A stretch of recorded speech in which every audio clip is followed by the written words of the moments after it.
और बुलेटिन का आगाज करेंगे मुख्यमंत्री विष्णुदेव साय राजधानी रायपुर के कोटा स्थित स्वामी विवेकानंद स्टेडियम में 27वें अखिल भारतीय वन खेलकूद महोत्सव के उद्घाटन समारोह में शामिल हुए।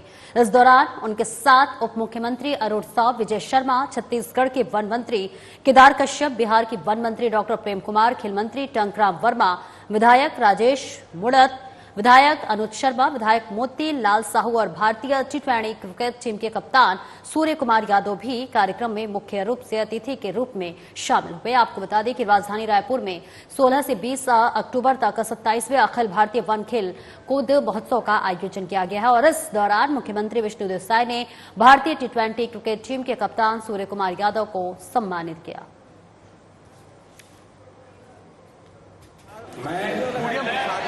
यह शपथ लेता हूं कि 27वीं अखिल भारतीय वन खेलकूद प्रतियोगिता में समस्त नियमों का सम्मान एवं पालन करते हुए भाग लूंगा। मैं खेल के दौरान खेल भावना का परिचय देते हुए समस्त टीमों का सम्मान करते हुए खेल की गरिमा को उच्चतम शिखर तक पहुंचाने का प्रयास करूंगा। मुख्यमंत्री विष्णुदेव साय आज बसना विकासखंड के गढ़ फुलझर में बाबा विसा शहेक कोलता समाज द्वारा आयोजित बाबा बिसा शहेक कुल कोलता समाज वार्षिक स्नेह सम्मेलन और बंधु मिलन कार्यक्रम में शामिल हुए। इस दौरान मुख्यमंत्री साय रामचंडी मंदिर पहुंचकर पूजा अर्चना की और प्रदेशवासियों की सुख समृद्धि की कामना की। साथ में छत्तीसगढ़ शासन के कैबिनेट मंत्री दयाल दास बघेल, ओपी चौधरी, सांसद रूप कुमारी चौधरी, बसना विधायक संपत अग्रवाल, महासमुंद विधायक योगेश्वर राजू सिन्हा, सरायपाली विधायक चातुरी नंद मौजूद रहे। से कामना करें हम कि छत्तीसगढ़ में उनके आशीर्वाद सबके ऊपर में बने रहे, छत्तीसगढ़ में खुशहाली हो, छत्तीसगढ़ के सबके घर में सुख समृद्धि हो, सबका जीवन मंगलमय हो, सुखमय हो। ये रामचंडी माता जी से पूजा अर्चना करके हम आज मन्नत मांगे हैं। और जहां तक कोलता समाज की बात है, बड़ा शिक्षित, समृद्ध और शिक्षा के प्रति भी जागरूक और खेती बाड़ी किसानी के प्रति भी जागरूक समाज है। दूसरा समाज ला प्रेरणा देने वाला ये समाज है।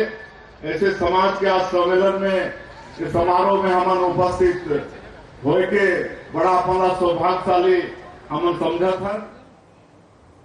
और छत्तीसगढ़ में वन अधिकार अधिनियम 2006 के बेहतर क्रियान्वयन को लेकर आदिम जाति और अनुसूचित जाति विभाग और स्वयंसेवी संस्था Ashoka trust for research in ecology and environment के मध्य एक महत्वपूर्ण समझौता हुआ है। विभागीय मंत्री रामविचार नेताम और विभाग की प्रमुख सचिवा सोनमणि बोरा की उपस्थिति में ATREA के प्रतिनिधि डॉक्टर शरदचंद्र लेले एवं विभाग की ओर से सचिवा सह आयुक्त नरेंद्र कुमार दुग्गा ने MOU पर हस्ताक्षर किए और MOU पर कार्यक्रम मंत्रालय महानदी भवन में संपन्न हुआ।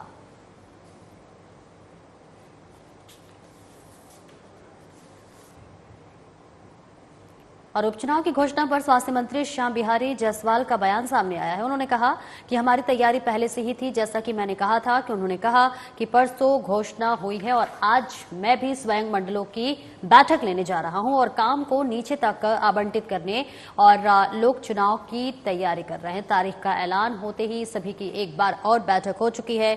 उन्होंने कहा कि 23 तारीख नामांकन की तिथि है, उससे पहले नाम आ जाएंगे। तैयारी पहले से भी थी और आप लोग देखे होंगे कि लगातार हम लोगों ने बैठकें भी लिया और नीचे में बूथ स्तर तक के हमारे कार्यकर्ता तैयार हैं। परसों घोषणा हुई है चुनाव की तारीखों की। कल ही हमारे माननीय संगठन महामंत्री जी और मैं और हमारे वरिष्ठ नेता लोग सभी लोग कल हमारे एकात्म परिसर में बैठक भी हो चुकी है। आज भी मैं स्वयं मंडलों की बैठक लेने जा रहा हूं और काम को नीचे तक आवंटित करके हम लोग जो है चुनाव की तैयारियां चालू कर दी है। भारतीय जनता पार्टी में नया पुराना कुछ नहीं है। जो भी पार्टी तय करेगी वो भारतीय जनता पार्टी का चेहरा होगा, कमल फूल छाप। अंतिम तिथि उसकी 23 तक है और उससे पहले प्रत्याशी तय हो जाएंगे।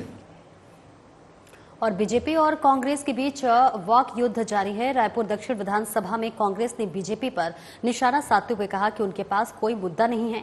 क्या केवल 9 महीने के कार्यकाल को लेकर वह दक्षिण विधानसभा में वोट मांगने के लिए जाएंगे? मामले पर स्वास्थ्य मंत्री जायसवाल ने पलटकर वार करते हुए कहा कि कांग्रेस को कानून व्यवस्था पर बोलने की जरूरत नहीं है। उनके शासनकाल में तो अपराध चरम पर था। कांग्रेस के पास कोई मुद्दा नहीं है। हम विकास के मुद्दे को लेकर बात करेंगे। परंतु जो चुनावी मुद्दा है, हकीकत है कि कांग्रेस के पास कोई मुद्दा नहीं है। हम विकास के मुद्दे पर चुनाव लड़ेंगे। डबल इंजन की सरकार की जो हमारी केंद्र की नीति है, राज्य सरकार ने जो पिछले 10 महीनों में विकास किया, किसानों को पूरा वादा किए, महिलाओं के लिए महतारी वंदन का जो एक माइलस्टोन हमने चालू किया, हमारे जो तेंदुपत्ता संग्राहक हैं उनको 5500 रुपया 1000 देने का काम किया, किसानों को 2 साल का पिछला बोनस दिए, 3100 रुपया धान का पूर्णतः दाम दिए, 21 क्विंटल खरीदी किए। इन सारे मुद्दों को हम जनता के बीच ले जाएंगे। 18 लाख प्रधानमंत्री आवास का हमने स्वीकृति कराया। ये तमाम मुद्दे हैं जो जनता के बीच जाएंगे और आज देश और पूरे छत्तीसगढ़ की जनता भारतीय जनता पार्टी के प्रति है। और आप देखिएगा अभी तक का रिकॉर्ड मतों का अंतर दक्षिण रायपुर का सीट होगा। और स्वास्थ्य मंत्री श्याम बिहारी जायसवाल का बयान सामने आया है, जिसमें उन्होंने विधायक देवेंद्र यादव के साथ सूरजपुर हत्याकांड में आरोपी के फोटो वायरल होने को लेकर बयान देते हुए कहा है कि अपराधी का कोई जाति धर्म नहीं होता। अपराधी कोई भी हो वह अपराधी ही होता है और ऐसे में दरिंदों को कड़ी से कड़ी सजा होनी चाहिए। रही बात देवेंद्र यादव की हत्या के आरोपियों के साथ फोटो होने की, तो केवल फोटो के आधार पर हम किसी को दोषी नहीं ठहरा सकते।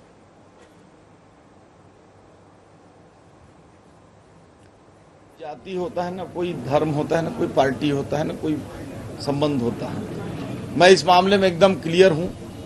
अपराधी कोई हो, अपराधी होता है और ऐसे अपराधियों को चाहे समाज के लोग हों, चाहे कोई राजनीतिक पार्टी हो या सरकार हो, ऐसे दरिंदों को जो है कड़ी से कड़ी सजा और समाज में भी इनको दुष्कृत करना चाहिए, ऐसे संवेदनाहीन अपराधियों को। तो चूंकि ये कांग्रेस पार्टी के कार्यकर्ता NSCY के रूप में ये अपराधी काम किया है, लेकिन फोटो होने से ये कहना कठिन है, क्योंकि कोई भी आजकल फोटो खिंचा लेता है कहीं भी। तो केवल फोटो के आधार पर किसी के संबंधों के बारे में कहना उचित भी नहीं है और मैं नहीं कहता। और छत्तीसगढ़ में बाल विवाह मुक्त अभियान की शुरुआत हो चुकी है और छत्तीसगढ़ के CM विष्णुदेव साय ने इसकी शुरुआत की है। 3 सालों में छत्तीसगढ़ के बाल विवाह मुक्त राज्य बनाने का संकल्प लिया गया है और इस अभियान में सामाजिक संगठनों का भी सहयोग लिया जा रहा है। बाल विवाह मुक्त अभियान के तहत सायाजी होटल में कार्यक्रम रखा गया, जिसमें भारी संख्या में लोग पहुंचे। और इस बीच ज्वाइंट डायरेक्टर नंदलाल चौधरी ने कहा कि बाल विवाह मुक्त छत्तीसगढ़ अवधारणा को कैसे साकार करना है, इस बारे में चर्चा हो रही है। कार्यक्रम में मुख्य महिला बाल विकास मंत्री लक्ष्मी राजवाड़े रही। आज ये महत्वपूर्ण कार्यशाला जो राज्य स्तरीय परामर्श कार्यशाला है, बाल विवाह मुक्त छत्तीसगढ़ की अवधारणा को साकार करने के लिए है। माननीय मुख्यमंत्री जी, छत्तीसगढ़ शासन की ये ड्रीम प्रोजेक्ट है कि पूरे राज्य को बाल विवाह मुक्त किया जाए। तो माननीय मुख्यमंत्री जी के संकल्प, माननीय मंत्री जी के मार्गदर्शन, हमारे विभाग के सेक्रेटरी महोदया, संचालक महोदया, उनके मार्गदर्शन में हम ये कार्यक्रम आयोजित कर रहे हैं। इस कार्यक्रम में हमने बाल विवाह प्रतिषेध अधिकारी होते हैं, बाल विवाह प्रतिषेध अधिनियम 2006 के तहत, जिसमें जिला कार्यक्रम अधिकारी, जिला महिला बाल विकास अधिकारी और बाल विवाह रोकथाम में महती भूमिका निभाने वाली हमारी जिला इकाई है, जिला बाल संरक्षण इकाई, उनके अधिकारियों को आमंत्रित। और मुख्यमंत्री विष्णुदेव साय ने कैबिनेट बैठक से पहले एक बड़ी घोषणा की है। जी हां, उन्होंने बताया कि एक बड़ा गौरव का विषय है कि राज्य के कर्मचारियोयों को 46% डीए पहले मिलता था, जिसे अब 4% बढ़ाने की घोषणा कर रहा हूं। और अब राज्य के सरकारी कर्मचारियों को 50% डीए यानी कि महंगाई भत्ता दिया जाएगा। बताया जा रहा है कि ये 1 अक्टूबर से लागू होगा। प्रदेश में 3 लाख से ज्यादा सरकारी कर्मचारी काम करते हैं, जिन्हें मुख्यमंत्री विष्णुदेव साय ने दिवाली का तोहफा दिया है। वो तो पूरा ब्रीफिंग होता है कैबिनेट के बाद में, तो सब पता चलेगा क्या क्या आज के कैबिनेट में एजेंडा है। और आज एक बड़ा गौरव का विषय है कि हमारी सरकार ने निर्णय लिया है कि जितने जो राज्य के कर्मचारी हैं, दीपावली सामने आ रहा है, तो राज्य के कर्मचारियों को अभी जो 46% उनको डीए मिल रहा है, तो हम लोग केंद्र के समान करते हुए उनको 4% उनका डीए बढ़ा रहे हैं, 50% उनको डीए मिलेगा। पूर्व मुख्यमंत्री भूपेश बघेल आरोप लगा ट्वीट किए हैं कि तौरधा मामले को लेकर के आदिवासियों का अपमान कर रहे हैं, हमारी नजर में पहली नजर है। एक वीडियो भी जारी किया गया है भानुप्रतापपुर के, जो बंडल पैसे का भरमार बंडल रखे हुए हैं, और ईश्वर साहू जो साझा विधायक है उनके बेटे के खिलाफ। अब देखिए, बंडल वाला जो वीडियो आया है उसका वेरीफाई करा रहे हैं। आजकल बहुत फेक वीडियो भी चल रहा है, और जहाँ तक हमारी सरकार हमारे लोगों को बदनाम करने की एक साजिश भी चल रही है, तो उसका जो मुख्यमंत्री विष्णुदेव साय ने कहा कि विश्व प्रसिद्ध दशहरा पर्व हमारी आस्था और परंपरा का सबसे महत्वपूर्ण पर्व है, जो सर्वाधिक लंबी अवधि तक मनाया जाता है। बस्तर दशहरा पर्व को बस्तर अंचल के सभी लोग पूरी श्रद्धा आस्था के साथ मनाते हैं और इसमें सक्रिय सहभागिता निभाते हैं। वहीं ऐतिहासिक बस्तर दशहरा अब देश दुनिया के लोगों को अपनी ओर आकर्षित कर वैश्विक स्तर पर प्रसिद्ध हो गया है, जिससे अब पर्यटकों की संख्या में वृद्धि के साथ ही स्थानीय लोगों की आय को संबल मिला है। मां दंतेश्वरी के आशीर्वाद से बस्तर वासियों की श्रद्धा और सभी लोगों के सहयोग से इस साल भी बस्तर दशहरा में भव्य और सफल आयोजन हुआ है। और इस मौके पर सीएम ने मीठिया सराय में विकास कार्य के लिए 50 लाख रुपए की देने की घोषणा की है।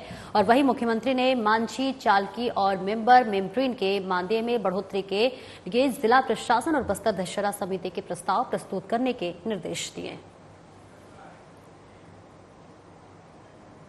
और वहीं मुख्यमंत्री विष्णुदेव साय ने जगदलपुर में आयोजित कार्यक्रम में कहा कि नियत नीलानार योजना हमारी सरकार की महत्वपूर्ण योजना है, जिससे कि बस्तर के सुदूर क्षेत्रों में रहने वाले लोगों तक शिक्षा, स्वास्थ्य, बिजली, सड़क जैसी मूलभूत सुविधाएं पहुंचाई जा रही है और साथ ही केंद्र और राज्य सरकार की योजनाओं का लाभ भी उन्हें मिल रहा है। सरकार नियत नीलानार योजना शुरू की है। आपका अच्छा गांव गोड़ी भाषा में है नियत नीलानार, और 96 गांव इसमें शामिल है। 5 जिला का 96 गांव शामिल है, और इसके लिए अलग से बजट का प्रावधान हम लोग किए हैं। और वहां भी सड़क, बिजली, पानी, वहां मोबाइल का टावर, वहां अस्पताल, जो स्कूल बंद थे वो सबको चालू करवा रहे हैं। आप लोग उधर जाके देखेंगे तो 10 महीना में उधर रोड भी बन रहा है, उधर बिजली भी घर घर पहुंच रही है, पानी भी जो मोदी जी जल जीवन मिशन में घर घर नल द्वारा पानी पहुंचाना चाहते हैं उसको भी पहुंचा रहे हैं। मोबाइल का टावर उधर नहीं था, तो मोबाइल का टावर भी आज 150 से ज्यादा मोबाइल का टावर लगवा रहे हैं।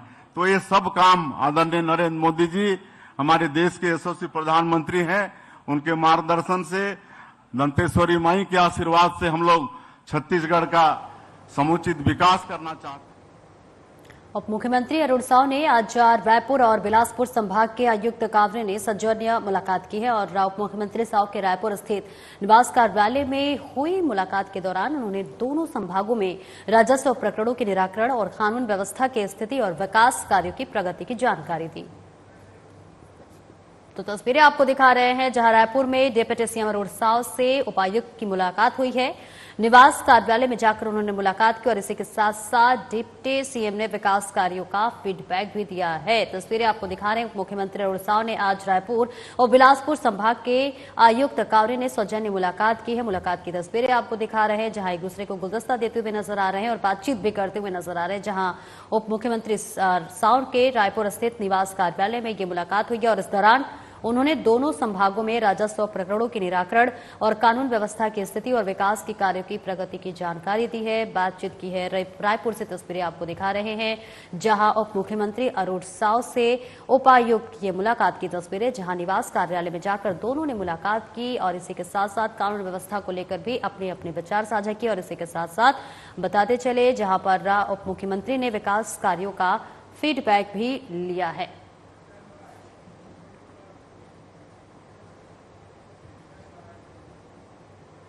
और वहीं उप मुख्यमंत्री और लोक निर्माण मंत्री अरुण साव ने लोक निर्माण विभाग और भारतीय राष्ट्रीय राजमार्ग प्राधिकरण के अधिकारियों की बैठक की, जिसमें राज्य में निर्माणाधीन और प्रस्तावित राष्ट्रीय राजमार्गों के कार्यों की प्रगति की समीक्षा की। और वहीं उन्होंने रायपुर के नवीन विश्राम भवन में हुई बैठक में निर्माणाधीन कार्यों में तेजी लाने और प्रस्तावित कार्यों की बाधाओं को दूर करने का शीघ्र कार्य प्रारंभ करने के लिए निर्देश दिए।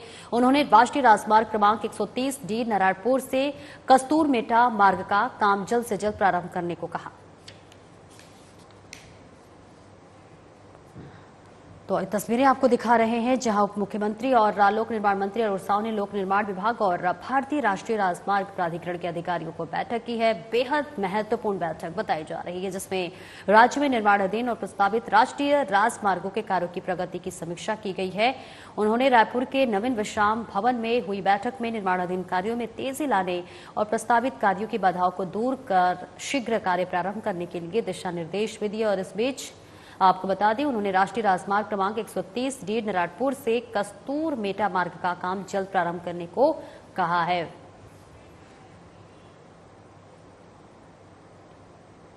और रायपुर सांसद ब्रजमोहन अग्रवाल मंगलवार को नई दिल्ली में लोकसभा सचिवालय में रसायन और उर्वरक संबंधी स्थायी समिति की बैठक में शामिल हुई और विभाग से संबंधित विभिन्न विषयों पर चर्चा की है। समिति ने उन विषयों को जिन्हें पूर्व समिति द्वारा विचार के लिए लिया गया था, लेकिन जिनके संबंध में समिति जांच पूरी नहीं कर सकी थी और उन पर प्रतिवेदनों को प्रस्तुत नहीं कर सकी थी, उसको लेकर चर्चा की गई। और रसायन और उर्वरक संबंधी स्थायी समिति का गठन 26 सितंबर 2024 को किया गया है। समिति का क्षेत्राधिकार रसायन और उर्वरक मंत्रालय के निम्न विभाग इस समिति के लिए क्षेत्राधिकारी के अंतर्गत उर्वरक विभाग, रसायन और पेट्रो रसायन विभाग और औषध विभाग आते हैं।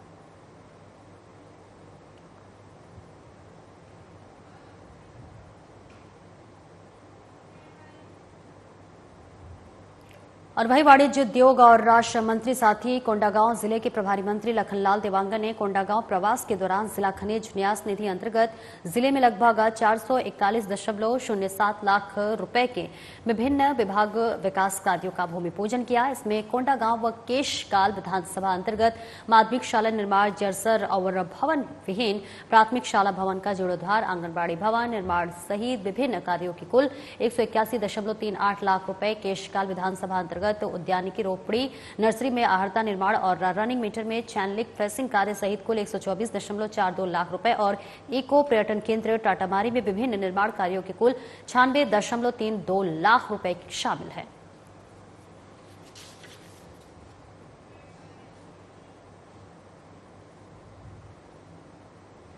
और प्रधानमंत्री आवास योजना ग्रामीण अंतर्गत कोंडागांव के ऑडिटोरियम में आयोजित एक दिवसीय आवास मेला में जिले के प्रभारी मंत्री और वाणिज्य और उद्योग और श्रम विभाग मंत्री लखनलाल देवांगन मुख्य अतिथि के रूप में शामिल हुए। इस दौरान उन्होंने प्रधानमंत्री आवास योजना के तहत हितग्राहियों को आवास पूर्णता प्रमाण पत्र और आवास स्वीकृति प्रमाण पत्र वितरित किया। आवास मेला के शुभारंभ से पहले मंत्री देवांगन ने जिले में लगभग 4 करोड़ रुपए से अधिक के विभिन्न निर्माण कार्यों का भूमि पूजन किया।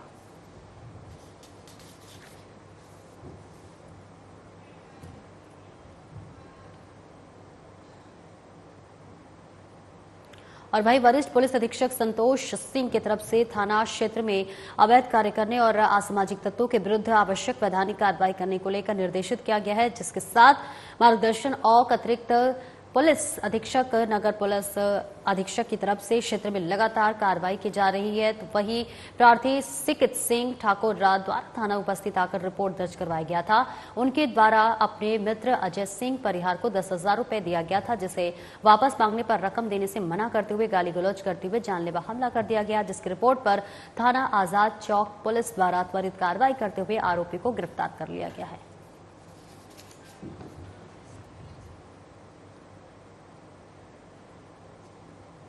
और थाना गुड़ियारी पुलिस को सूचना मिली कि महतारी चौक के पास ओवरब्रिज के नीचे CSEB चौक और जगन्नाथ चौक के पास अलग अलग स्थान में 3 व्यक्तियों को धारदार चाकू लेकर लहराकर आने वाले लोगों को डरा धमका रहे, जिस पर पुलिस ने कार्रवाई करते हुए उन्हें गिरफ्तार कर लिया है। फिलहाल पुलिस आरोपियों से पूछताछ कर आगे की कार्रवाई में जुट गई है।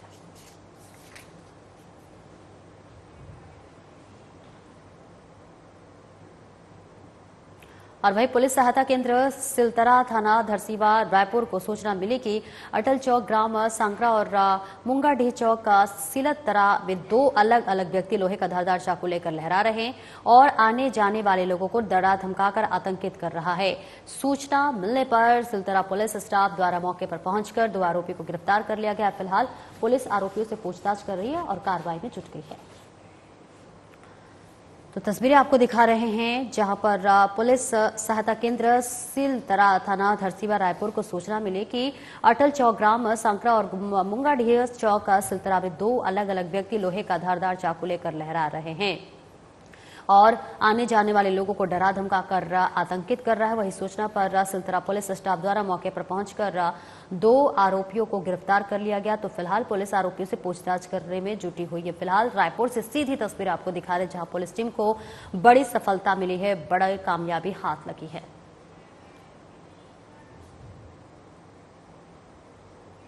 और वही सरिया नगर पंचायत में धूमधाम से नवदुर्गा समिति और समस्त ग्राम वासियों द्वारा 9 दिन तक माता दुर्गा की पूजा अर्चना की गई। डांडिया गरबा और अनेक सांस्कृतिक कार्यक्रम और रावण दहन कार्यक्रम किया गया।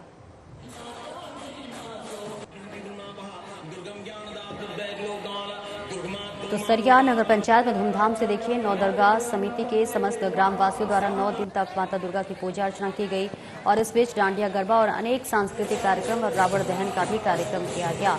और अब देखिए दिवाली भी आने वाली है जिसके लिए लगातार अब प्रशासन की तरफ से व्यवस्था भी की जा रही है। फिलहाल ये तस्वीरें सरिया से दिखा रहे हैं जहां धूमधाम से नवरात्रि का पर्व भी मन चुका है। तो वही बताते चले कि यहाँ तमाम लोगों ने डांडिया गरबा और अनेक सांस्कृतिक कार्यक्रम में भाग लिया और रावण दहन कार्यक्रम का भी आयोजन किया गया था। तस्वीरें भी आपको दिखा रहे हैं जहां पर धूमधाम के साथ जो है रावण दहन कार्यक्रम का आयोजन हुआ और सभी लोगों ने इस कार्यक्रम में शिरकत की और इसी के साथ साथ प्रशासन के भी चाक चौबंद व्यवस्था जरूर नजर आए।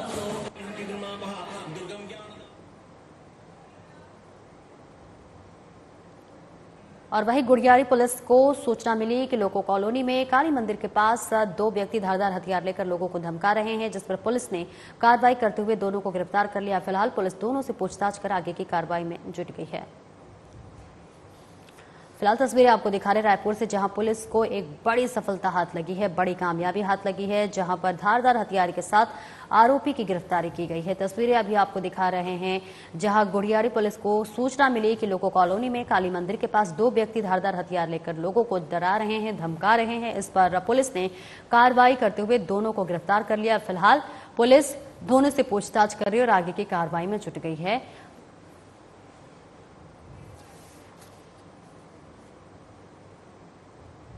और वहीं रायपुर जिले के थाना अमानाका क्षेत्र में सरोना अंग्रेजी शराब दुकान से शराब की बिक्री में लगभग 27 लाख रुपए की हेराफेरी का मामला सामने आया है, जिसकी शिकायत मिलने पर पुलिस ने मुख्य विक्रेता के रूप में आरोपी सोनू साहू को गिरफ्तार कर लिया और फिलहाल पुलिस आगे की कार्रवाई में जुट गई है।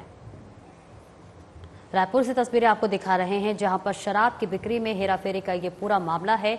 पुलिस ने हालांकि आरोपियों को गिरफ्तार कर लिया और आगे की कार्रवाई में जुट गई है। रायपुर जिले से तस्वीरें बता रहे जहां थाना अमानका क्षेत्र में सरोना अंग्रेजी शराब दुकान से शराब की बिक्री में लगभग 27 लाख रुपए की हेराफेरी का मामला सामने आया है, जिसकी शिकायत मिलने पर पुलिस ने मुख्य विक्रेता के रूप में आरोपी सोनू को गिरफ्तार कर लिया है और आगे की कार्रवाई में पुलिस जुट गई है।